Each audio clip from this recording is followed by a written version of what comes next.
Alrighty, so today we are going to finish up the review of match week number 9. We're now looking at some of the later game and the crazy thing that happened in terms of the West Coast game. And like what I said yesterday in part 1 of the review, it feels like it's feast or famine when it comes to goal scoring. There's been some games where there's not a lot of goals to score, and then there's games where all the goals was scored. And like I said, we'll definitely get to some of those late night West Coast game that was really a definition of MLS after dark. But another thing that was a big talking point in terms of this week, and unfortunately I have to bring this up, and I usually never like bringing this up in a review. Referees. Referees were relatively poor this week, and I think this game between Minnesota and FC Dallas is a great example of it. And I'm seen a lot of Minnesota games, and I've seen that there's times where the Loons get screwed over by the referee. And I'm not saying the fact that I think they got screwed over by the referee in this one. I thought it was bad on both sides, but it just got to a point where it was almost unwatchable in terms of how the referee controlled this game, and rightfully so. The fans at Allianz Field, yeah, they were not happy about that either. Now, in the first half, the first shot of the game, see Pos denied Yaboa in the near post before Dane Sinclair denied Farrington from close range, and then he denied Julio from close. And then on the other end, Pos would deny Oluwaseyi from close range. It was a lively start for this game. Both of the team was pushing for the opener. Urhadi then heads it wide from close in the 15-minute. We then go for a period where not much really happened, and this is where the frustration started to begin when it comes to the referee and the fans, and myself included as well, because man, I can clearly tell that the referee started to lose control of these games with just all these fouls that were being called. Some that I definitely don't think should be called for a foul. There was just no rhythm whatsoever to this game as a result, and there was even some refuse sub chant that was ringing out at Allianz Field as well. In the 34th minute, Post would deny Olushai in the near post before the post actually would deny Olushai in their near post. Or actually, no, it's not Olushai. I'm sorry, but it was actually Longwane, the one that hits the post there in the 40th minute, and this was one almost from an impossible way with Longwane was kind of falling down. I have no idea how he was still able to get enough power into it, and was very unlucky to get hit by the post at this point. But there was no doubt the Loons were looking for the lead late. They were trying to get the lead late in the first half, although Shai would then miss wide from close range in the 44th minute. But we do head to halftime scoreless between both of these teams. In the second half, Diaz would hit one right to post before Urahadi would shook the post on the header in the 55th minute. And yeah, it was not great set piece defending there from the Loons. The Loons have had their issue at times, I think, this season when it comes to set piece defending, and that was an example of it where Urahadi just kind of found himself wide open in this one. And I gotta say, he not only had a great game on the attacking end, but he was an absolute defensive star work at the back. He pretty much shut down the transition and really kept Yoboa quiet in this one. Notice I didn't mention Yoboa name a lot. He had a really quiet game in this one.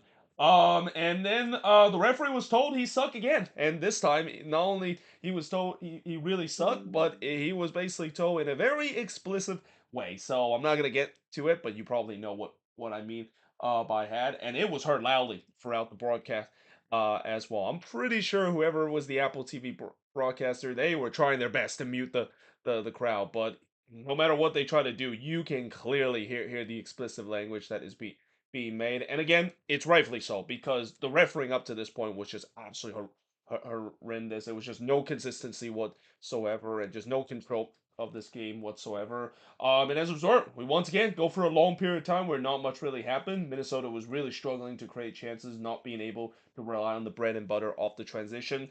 This is the thing that, besides the bad referee in this game, I think the other takeaway I have in this game is I'm a little concerned about the fact that how this team have now really become one-dimensional, or really heavily rely on transition. And I just kind of had a feeling this was going to happen. Teams are going to start trying to force Minnesota to have more of the ball, and we've seen in these last two games, they just haven't been able to do well when it comes to create the chances that they needed. Now, granted, these last two games that they face are teams that likes to hit on the transition, and are like Minnesota, does not want to have the ball. But it just gets to a point where at some point Minnesota is going to have to find a way to find some creativity when they have the possession, because that's kind of the blueprint now when you're playing against Minnesota. As long as you don't let them run at you and go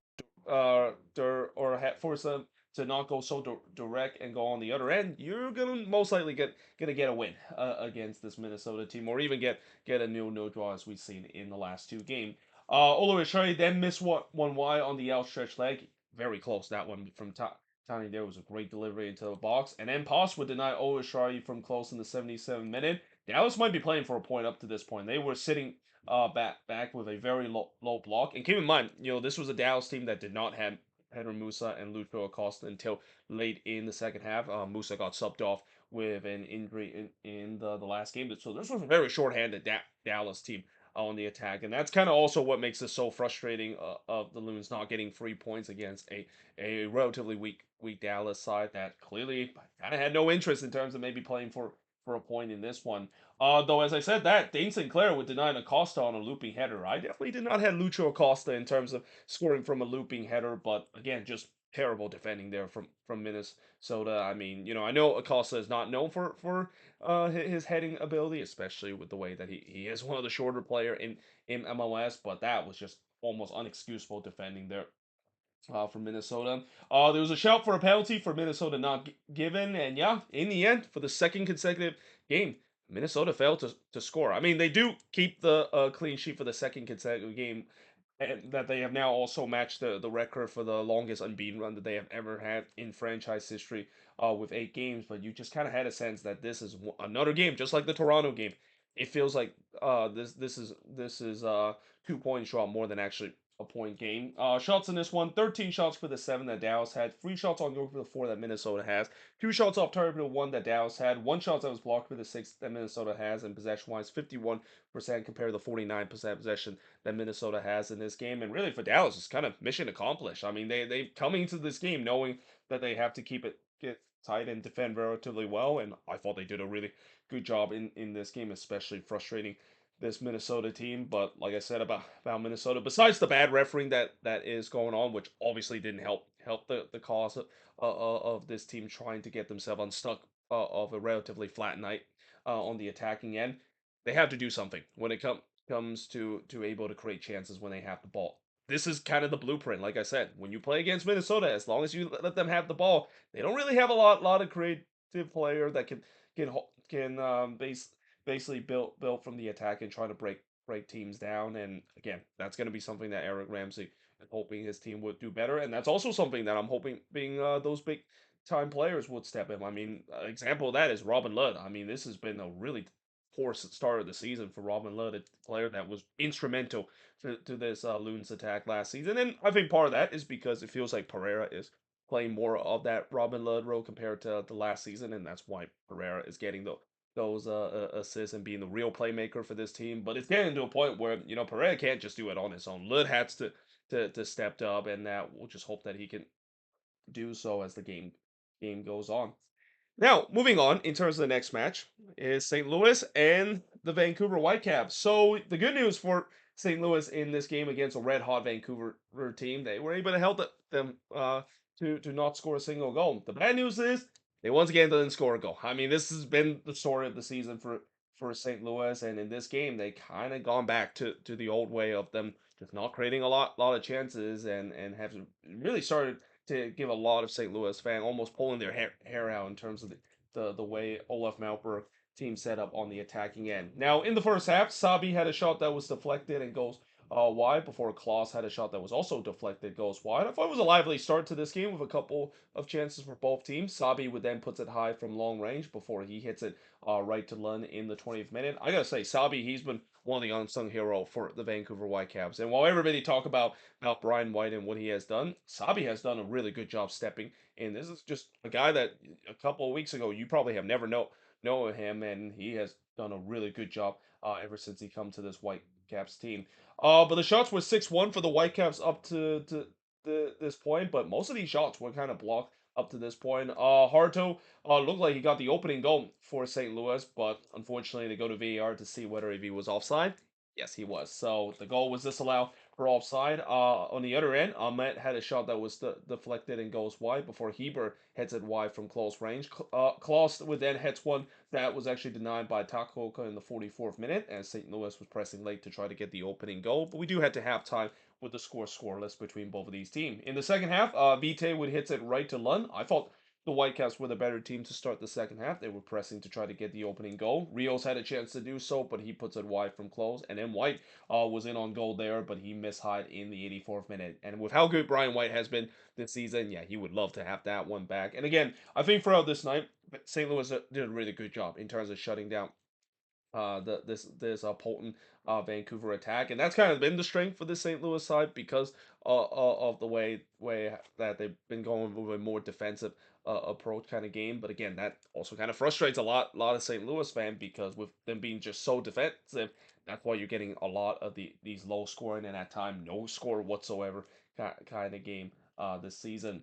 But there was no doubt that late in this one, the Whitecaps continued to press for the opening goal. Wallen would then hits it right to Takoka in the 87th minute, but that was the last chance of the game, as once again, this game also ended in a 0-0 draw. The shots in this one, 16 shots for the 9 that St. Louis had, 3 shots on goal for the 2 that Vancouver had, 6 shots off target for the 3 that St. Louis had, 4 shots that was blocked for the 7 that Vancouver has, and possession-wise, 53% possession compared to the 47% possession that St. Louis has in this game. And like I said, there's more frustration for the St. Louis side when it comes to go for on the attacking end. It's got to be very frustrating this season in terms of just not happening when it comes to the goal scoring form. And again, big part of it is because of this very defensive kind of style of play where again, when you become very defensive, yes, you might do a good job in terms of not giving up a lot of goal. And I think that might be kind of what Olaf Melberg was trying to think because this St. Louis side for the past couple of years have had their vulnerability on the defensive end, but it gets to a point where you can't just simply go super defensive and really sacrifice the attack. And I feel like that's just kind of the problem so far this season for St. Louis. They've gone so defensive this season where they just don't have anything going for it on the attacking end because with how compacted they are, they can't really get the ball quickly on the other end, and when they do so, it's just way too slow when it comes to the build up. But for the Whitecaps, I mean, after that 5 goal burst that they had in the last game, you knew they were going to have to come back down to earth a little bit. No doubt this was not one of their best game when it comes to the attack, but again, they're facing against a really tough team to break down like St. Louis. St. Louis has done a really good job on the defensive end, but it has come in a big cost with the way that the attack has been really notified throughout the season. Now, moving on in terms of the next game, and now let's talk about the high scoring affair because again, it's feast or famine when it comes to the goal scoring. While there was no goal that was scored in the top of the board, there was a lot of goals that was scored in the bottom of the board. And we start off with this game between the Dynamo and the Colorado Rapids, and the Rapids looked like they were minutes away from getting a big 3 points in this one, but the Dynamo had other ideas, and they rescued themselves a draw thanks to the one of their new signings. But in the first minute, Bossy would miss wide from close range as I thought the Dynamo was on the front foot early, looking for the opening goal. Mahajevic would miss wide from close before Bond would deny Mahajevic from close range. So Jonathan Bond making his first start for the Dynamo after they recently signed him not long ago. On the other end, Stefan would deny Kowalczyk from close range. The game I thought really started to become a bit end-to-end. Both of these teams was going quickly on the attacking end, which kind of allowed some very fun soccer to watch.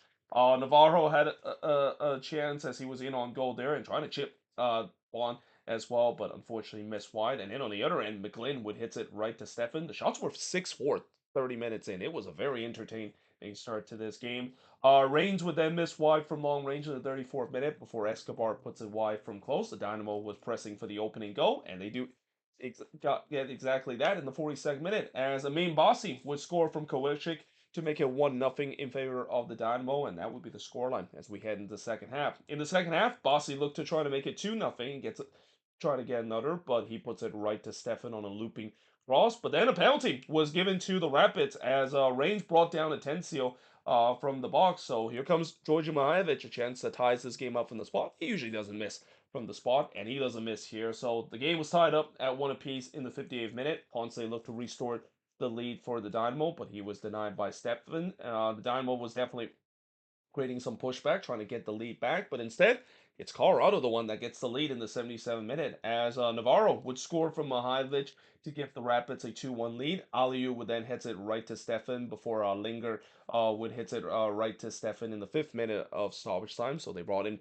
their new sign Linger in this one, and he would turns out to make a huge impact for this Dynamo team because with the Dynamo pushing late to try to get the equalizer, it was all hands on deck for Colorado. Tried to seal themselves 3 points on the road, and it was not meant to be because literally at the death of this game, their new sign Linger would score from Escobar and McGlynn to tie the game up at two apiece. And by the way, I apologize if I mispronounce his name. I'm still trying to get used to pronounce his name there, but there's no doubt that he's going to be a hero and in this one rescue themselves a draw in a dream debut like this. As yeah, in the end it ends in a 2-2 draw in this one. Shots in this one, 15 shots with the 13 that the Rapids had, 3 shots on goal for the 8 that the Dynamo has, 4 shots off target with a 5 that Colorado has, 5 shots that was blocked with a 3 that the Dynamo has, in possession wise 59% possession compared to the 41% possession the Rapids has in this game. And I think the result is kind of fair in a way because for the Dynamo, I think this was one of their better attacking performance that they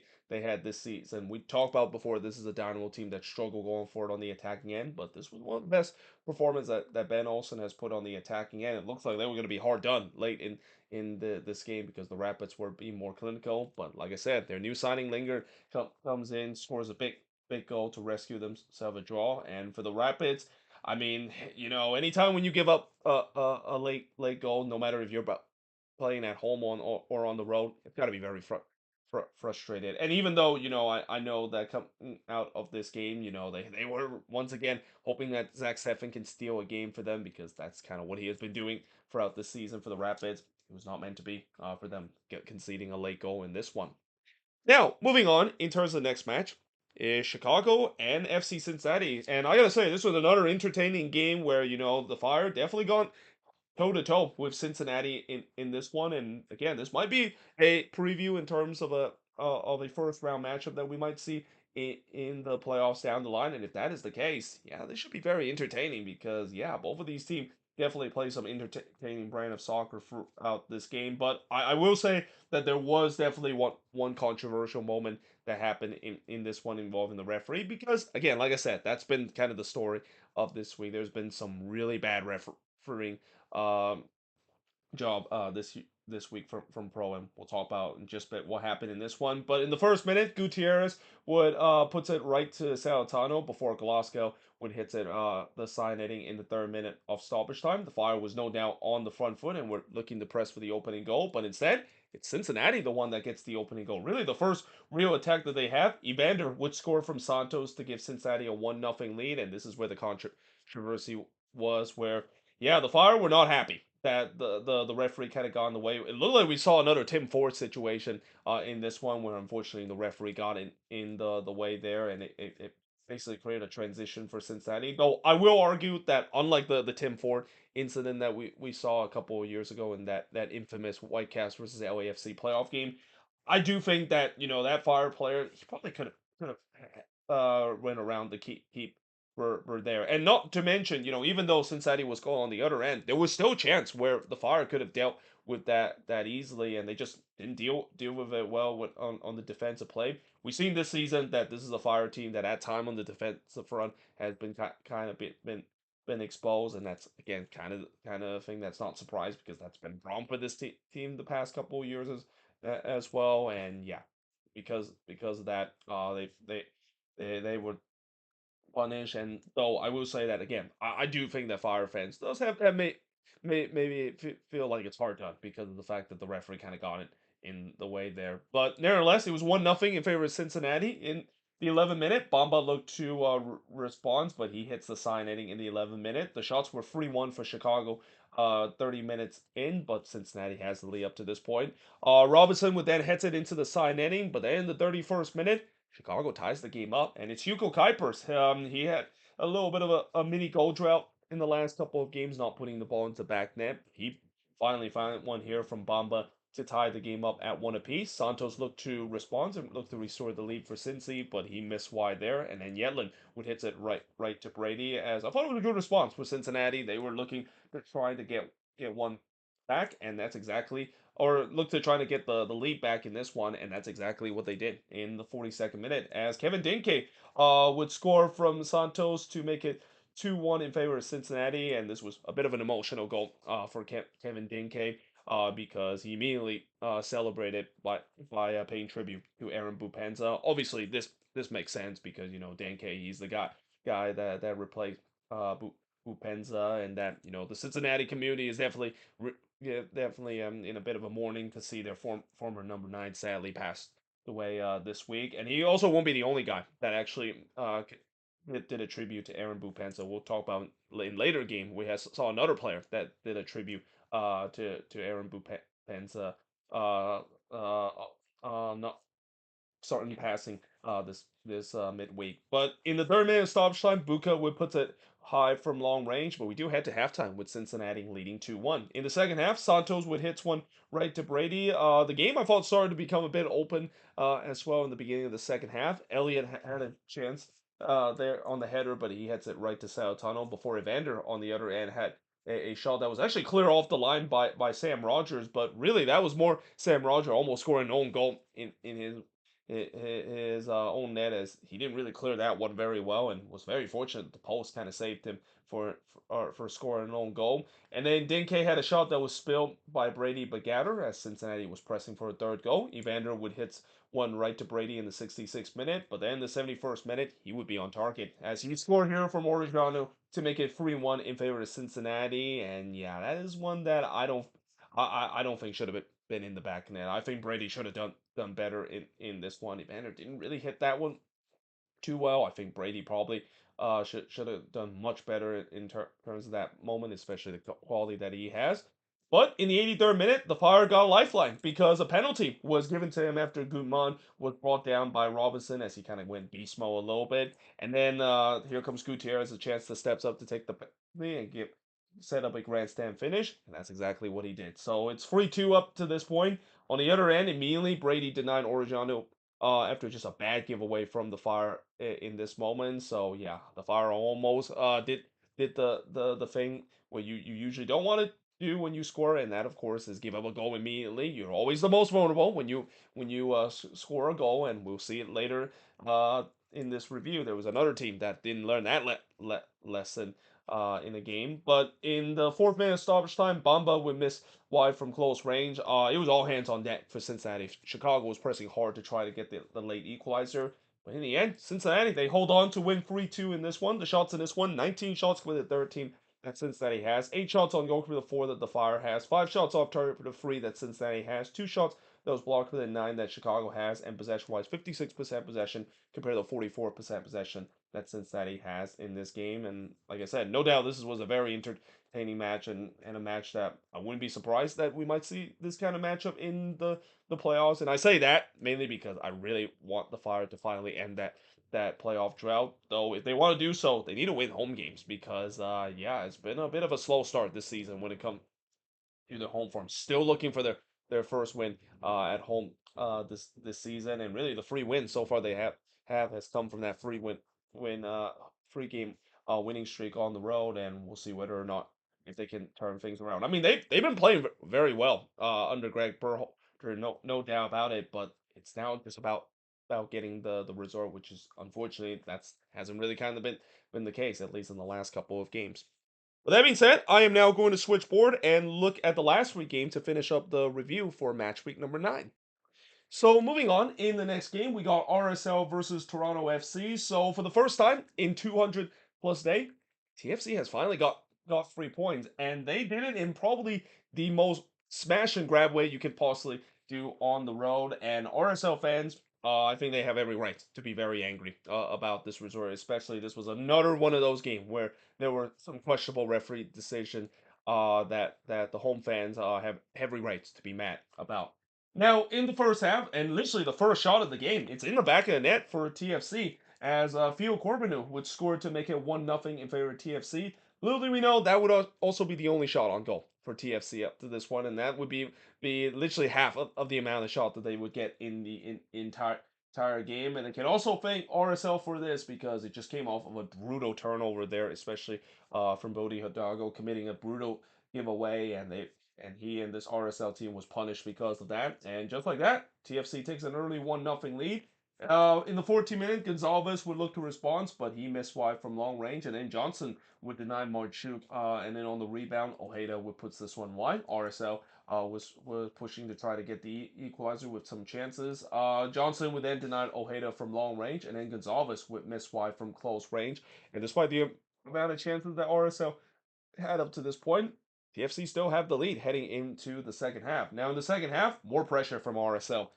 Vera would puts it high from long range before Barrera had a weak shot that was deflected behind for a corner. Vera would then heads it wide from close range. RSL kind of picked up where they left off and continued to press for the equalizer. But then this is where the controversy happened. So in the 61st minute, Diego Luna got himself sent off in this play. They go to VAR to see whether or not indeed that probably shouldn't have been a red card. And I gotta say, when they went to VAR, I thought they were gonna overturn this one because on first look, it definitely did not look like it was a violent conduct that Luna committed on Petretta. I think Petretta kind of sold it a little bit because on the replay, the only thing I can think of, maybe it's a violent conduct on Luna, is that maybe Luna said something to Petretta that Petretta didn't like. But with the way how Petretta kind of reacted, like almost he got stomped by Luna, that can't be the case. I mean, and if anything, I feel like it's Petretta the one that kind of initiated the foul on Luna and kind of instigated the incident here instead of Diego Luna, because you usually do not see Diego Luna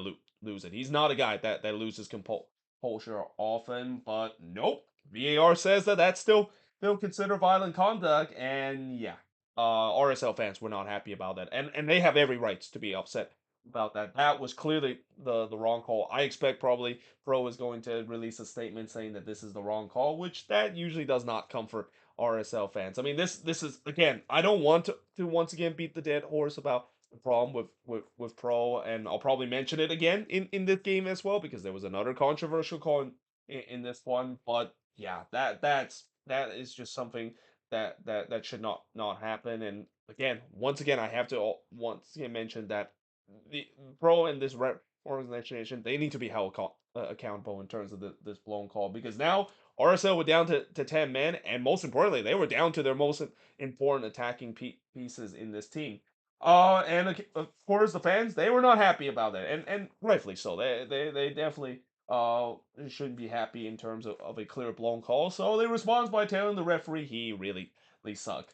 Johnson would then deny Catranas from close before he denied Ojeda from long range. And to RSL credit, that didn't really quite rattle them, even though they lost their star player. In fact, that kind of motivated them. They were continuing pressing hard to try to get the equalizer. Gonzalez would put wide from long range before Contreras would miss wide from long range. And you just kind of had a feeling up to this point, it's just one of those games, isn't it, for RSL? We've seen this before at home the last couple of seasons, where it's just one of those games where it's no matter how many chances that they put, it just does not want to go in for this one. And again, it also doesn't help when you're basically 12v10 in this one. But yeah, in the end, TFC.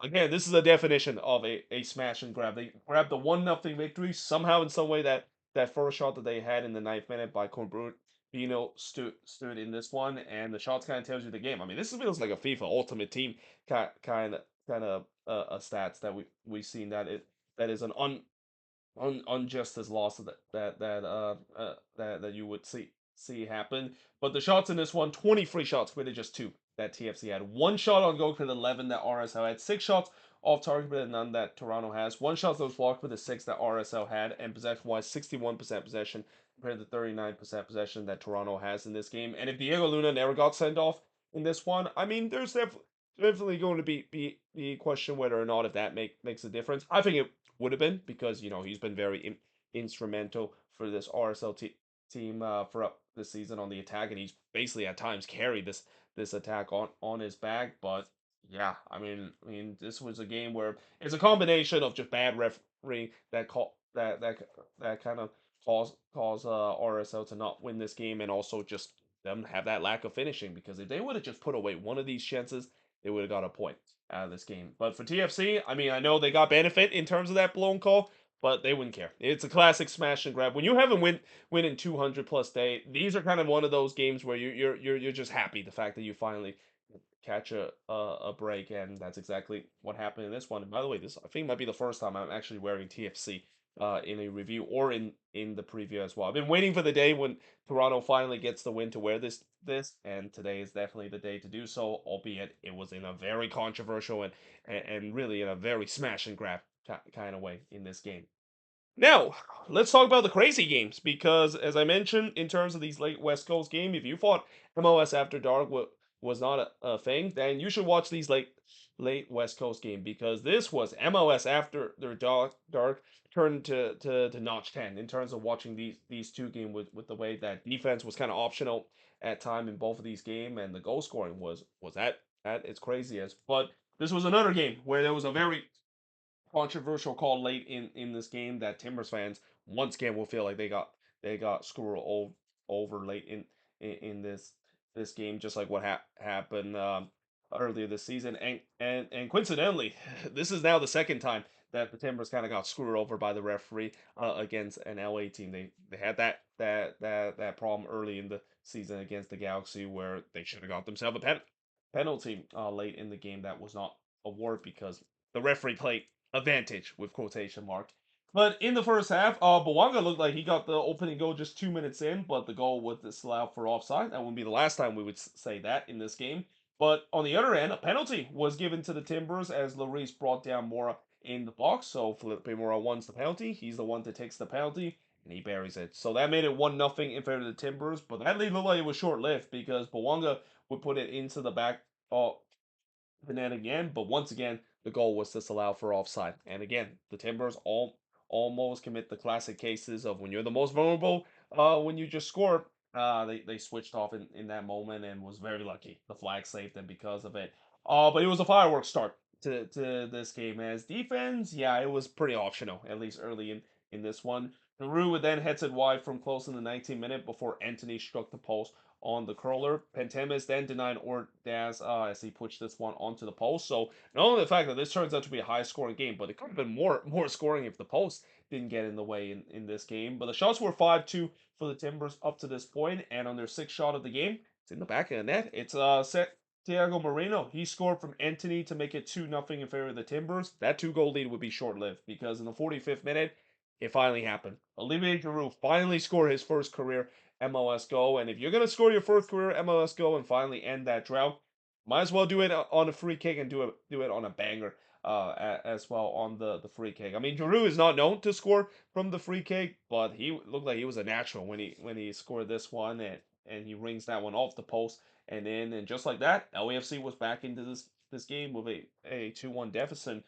Sermon looked to restore the two-goal lead, but he heads it wide in the fifth minute of stoppage time. But we do head to halftime with the Timbers leading 2-1. In the second half, DaCosta would miss wide from long range before Bawanga missed just wide from long range as well. Just like the first half, lively start to the second half. Defense pretty much was an afterthought up to this point. It would be continue to be an afterthought as the game goes along. Pantemis denied Bawanga from close in the 56th minute. Bawanga was very active in this one, and what a difference it make when he finally score a goal in league play. The confidence is clearly back in Denise Bawanga cases. And then the post would deny Holland's head from long range in the 58th minute. LAFC was pounding on the door to try to get the equalizer. They were putting a lot of pressure on this Timbers defense or so-called defense because again, defense pretty much not a thing in this one. And in the 64th minute, to no one's surprise, LAFC equalized. It's David Martinez. He scored from Bawanga to tie the game up at two apiece. But then just 2 minutes later, Portland restored their lead. It's Felipe Mora, second goal of the game from Mosquera to make it 3-2 in favor of the Timbers. So remember how earlier I said LAFC was or the Timbers almost commit the classic say cliche of you're always the most vulnerable after you score and kind of got caught sleeping on the defensive end after they looked like they score the goal from the penalty. Well, LAFC basically did the same thing in this case, but unfortunately, there was no flag to save LAFC in this case as the Timbers retake the lead up to this point. Giroud looked to equalize, but he puts it wide in the 75th minute, and then in the 78th minute, Cherundolo was sent off in this one, and he was fuming at the referee of certain calls. And again, the referee in this game was just as bad as the game between Minnesota and FC Dallas. So yeah, Cherundolo of course got got sent off as a result. And what's kind of crazy is the fact that he wouldn't be the only one that would be very upset with the referee. Yeah, after the game, Phil Neville basically sound off on the referee, and you know that the referee performance was not great in this game when both manager were not happy, and one of them literally got sent off because of it. In the 81st minute, Miller would head it wide from close in the 81st minute, and then a penalty was given to LAFC, and this is where the controversy was. So VAR deemed that Bawanga was tripped by Chara in the box. That was a very soft penalty. I'm not gonna lie, that was the one that feel like Bawanga kind of initiate the contact there instead of Chara actually tripped him up in the box there. I mean, I kind of had a feeling when they actually got a VAR, there was a case maybe that they were going to overturn it. I've seen that so many times before, whether if it's a soft foul or not, they probably might overturn it. And lo and behold, that's exactly what happened. And Phil Neville was absolutely fuming about that when the VAR decision was made. But nevertheless, Bawanga had a chance to step up to tie the game up at a three apiece, and he did exactly that. And just like Kevin Danke earlier this week, he also honored his countryman Bupensa with a celebrate as part of his celebration. But yeah, just like that, it was all tied up at three apiece. DaCosta did look to retake the lead, trying to make it 4-3, but he struck the post in the fifth minute of stoppage time. So yeah, the post was just as a big story as the referee decision. It feels like the post was really the defense for both of these teams because how many posts was hit in this one? It was what, 3 or 4 posts that was hit combined for both of these teams. But yeah, in the end, it ends in a free draw in this one. The shots in this one, 19 shots committed, 9 that the Timbers had.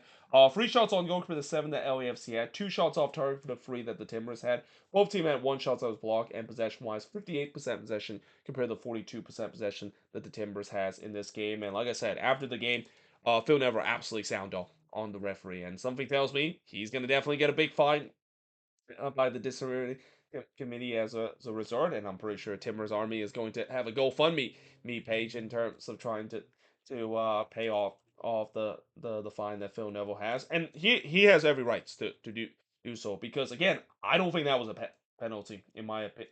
With the foul that Bawanga has, I mean Bawanga maybe was a little bit clever in terms of almost kind of sticking his leg out to initiate the contact, but if you're a competent referee, you should be able to see that, especially when you go to VAR and when you see that, you should know that's clearly shouldn't be a penalty, and that should be just it was a clearly a player decided to initiate the attacking player trying to take advantage and draw a penalty to initiate the contact on the defense player. So yeah, I've seen that happen before, and I see more times than not that one is not given a penalty. But like I said, Timbers fan, they have every rights to be mad about it. It's the second time this season, and once again against an LA team as well that they got screwed over of possibly getting all three points in the game. But for LAFC, they wouldn't care. I mean, to be fair, LAFC, I thought when it comes to this game, when you look at the chances, they had the better chances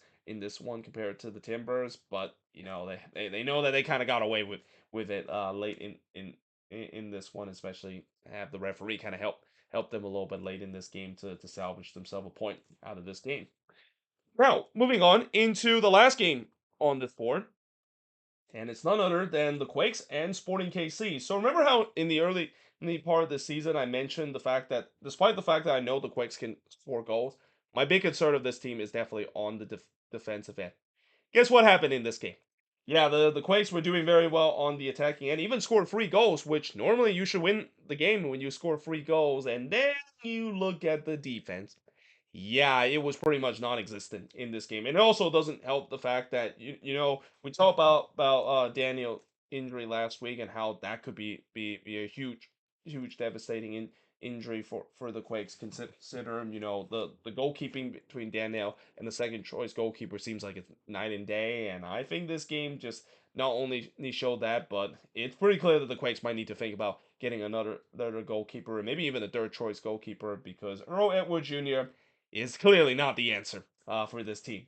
In the first half, 2 minutes in, Martinez would puts it right to Polskamp before Polskamp denied Espinoza from close range. The Quakes was on the front foot up to this point. It looked like they were going to get themselves eventually the opening goal. Rodriguez with headed wide from close. The shots were 5-1 for the Quakes up to this point, but unfortunately nothing to show with. And then in the 18th minute, completely against the run of play, Sporting KC scored. It's Ndembe. He scored from Jovic and Shari to make it 1-0 in favor of SKC. And this is when the Quakes defense decided to just kind of vanish. Not only they just got completely rattled after giving up a goal, despite they were by far the better team, but this is when they decided that, yeah, we're not going to play defense whatsoever, because just 2 minutes later, on a simple Route 1 ball that Polsham played on the free kick, it's Daniel Showery that scores here from Polsham to make it 2-0 in favor of Sporting KC. That's the second time this week we see a goalkeeper getting a primary assist. We usually rarely see goalkeeper getting primary assists, but the fact that it happened twice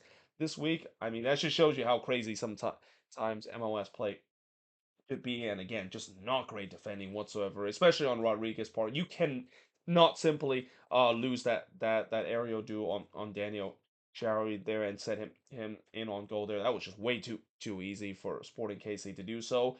And then just 4 minutes later, they would make it 3-0 as Manu Garcia would score from Sulamanov and Radoja to make it 3-0.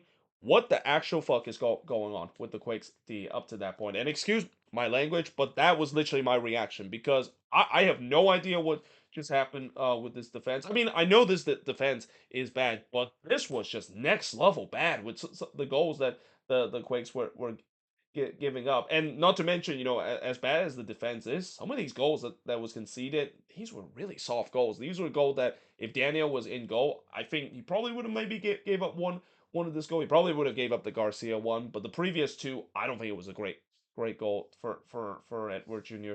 To concede up to this point. But Martinez looked to respond, but he missed one in the 28th minute. But he did respond in the 30th minute as he scored from Rodriguez to make it 3-1 up to this point. Rodriguez would then head it wide from close range. So while Rodriguez was actually really good on the attacking end, problem is he's a defender. When you're a defender and you're good on the attack, that's usually not always a great thing. But at the same time, I also said that just like this game, safe to say, defense pretty much is putting it on the back burner in this one as well. There was basically no defense that was being played by both team. I mean, in some way, I could also say that I could have saw this game coming with the way that it could be very high scoring, because again, both of these defense have not been relatively good this season. And in the 42nd minute, Quakes got another one back. It's Chicho Arango. He scored from Muni and Espinoza to make it 3-2 in favor of Sporting KC. It came off of a corner as well, which surprisingly, that's kind of been the bread and butter for the Quakes. I think the Quakes this season leads the league in terms of goal scoring from the corner. That's something I usually never see with this team. I never would have thought that they would be a set piece king like they are, but that's kind of how it is this season under Bruce Arena. And I think this is the second time this season Arango was in the right place in the right time to score on the set piece. Muni then missed just wide from close range. Sporting KC not only can't deal with the Quakes' dangerous crosses, but they're dying for the halftime whistle, because if this game would have gone for a couple more minutes, the Quakes probably would have overturned that 3-0 deficit and made it 3-3 in this game. But we do head to halftime with the scoreline being 3-2 in favor of Sporting KC. In the second half, there was a couple of half chances for the Quakes, but it seems like maybe Sporting KC, that defense seems like it's tightened up a little bit. It was just way too loose in the first half. Well, it only tightened up for about 15 minutes, because the Quakes once again started to put more pressure on this Sporting KC defense and Polsham as well. Starting with Shakaris had a shot that was deflected and struck the post before LaRue would put it wide from close in the 66th minute. Muni would then head it right to Polsham in the 70th minute. You just kind of had a feeling it's a matter of time before Sporting KC is going to blow this 3-0 lead, which is kind of ironic. The fact that we would see in a season where Sporting KC came back from a 3-0 deficit, and now they're on their verge of potentially blowing a 3-0 lead themselves. But it didn't happen, because in the 73rd minute, this was really a game of just scoring against the run of play for Sporting KC, because they did it again in the 73rd minute as Daniel Showery would score from Tommy and Garcia to make it 4-2 in this one. Completely against the run of play, just no marking whatsoever by the Quakes that in this plays. I mean, I know Daniel Showery hasn't had the best of season, but you still need to mark him. I mean, the fact that they left him wide open like that, absolutely inexcusable defense from the Quakes. Harks did look to respond, try to pull within one again, but he missed wide there. And then in the 85th minute, it would be 5-2, and that pretty much it in this game as Eric Tommy scoring from Garcia to once again restore that free goal lead for Sporting KC. But then a penalty was given to the Quakes because again, this game cannot not be normal. There's got to be a lot of goals that need to be scored in this one. As this time Polsham, who made a couple of big saves here, he brought down Martinez in the box. In that play, what a pass that was from Christian Espinoza to completely cut open that Sporting KC defense.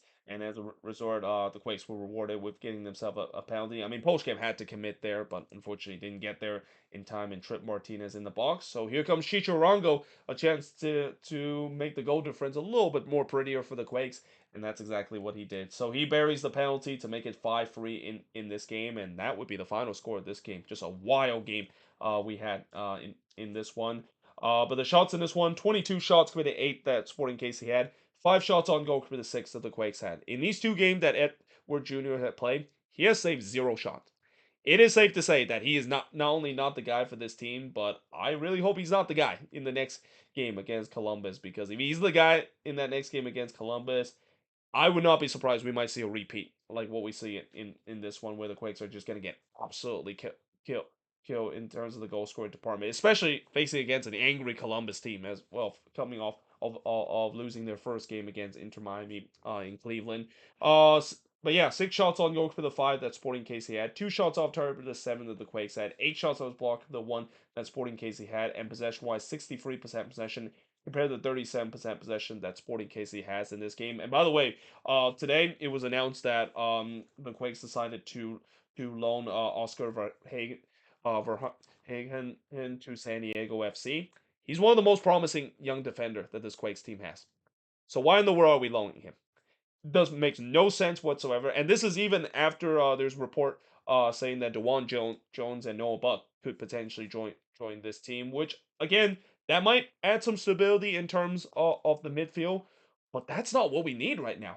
This team needs defense. This team needs goalkeeping. The fact that this season I've been pointing out the fact that how I was very concerned about the defense, and even though I know they made a couple of signings to help out, and especially getting some of the former New England player to help out on that, it just clearly is not enough for this team. And I'm really hoping in the summer that they actually do so, because as much as I do like some of the recent rumors of adding guys like Noah Buck and DeJuan Jones to the team, that is not the biggest priority of this team. The biggest priority is this team has to be improved at defense, because I don't care how good the attack is. The attack has been fun to watch. But this is similar to what I said even during the Matias Almeida era, where yes, this team could be fun to watch for the neutral, especially scoring a ton of goals.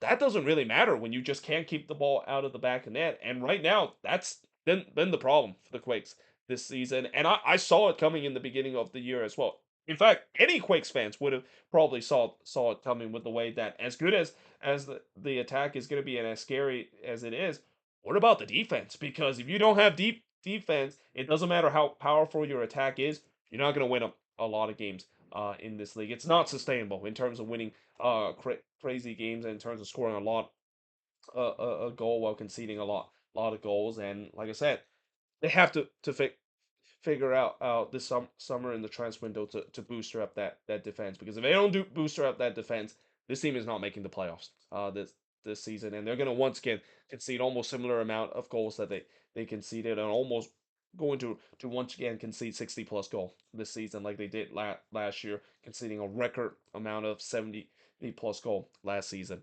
But there you have it. That is pretty much it when it comes to looking at all of the action, and I hope you enjoyed my little rant that I had with the Quakes with this review, because yeah, this game really frustrates me. As much as it's entertaining for the neutral to watch, this was just a very frustrating game, and a game that could be a very winnable game.